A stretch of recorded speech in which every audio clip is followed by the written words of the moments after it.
time, weather, and... Always! Newscaster in every newspaper across the nation has made headlines out of it.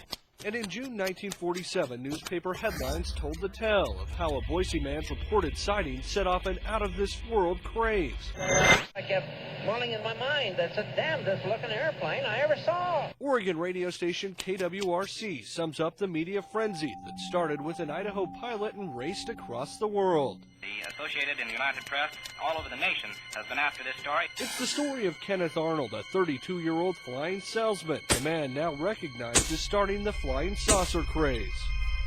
And he changed the world. On June 24th, 1947, Arnold was flying from Chehalis, Washington to Boise.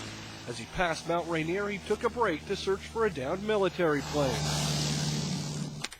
Searching the rugged terrain, Arnold looked up and saw 9 different objects flying in formation. He later described them as flying like saucers skipping across the water.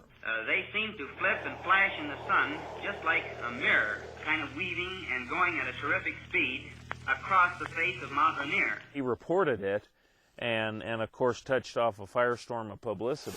That day of the Arnold sighting alone, more than half a dozen people reported seeing objects in the sky, including Idaho's Lieutenant Governor Donald S. Whitehead.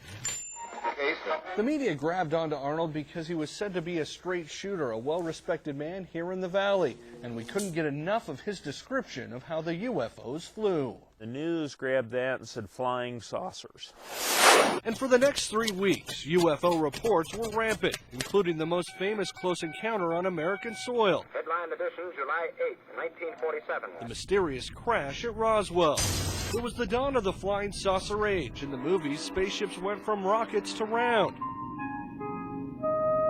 And ever since that faithful day, flying saucers have been here to stay. He changed the world and he started the modern era. What if they're aliens? Everyone from kids to pilots have seen things they can't explain. Most don't make headlines, but they are recorded. He's moving about a mile a second. Just go out straight ahead of us, just disappear.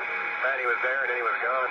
UFO researchers say that about 80% of those reports can be explained away. But still to this day, despite hundreds of hours of research, Kenneth Arnold's case still remains a mystery. That's still unexplained to this day of what he saw and how come they were traveling this fast. It appears to this reporter the flying saucers Kenneth Arnold saw will forever remain a mystery, an unexplained phenomenon, or perhaps a real-life sighting of visitors from outer space.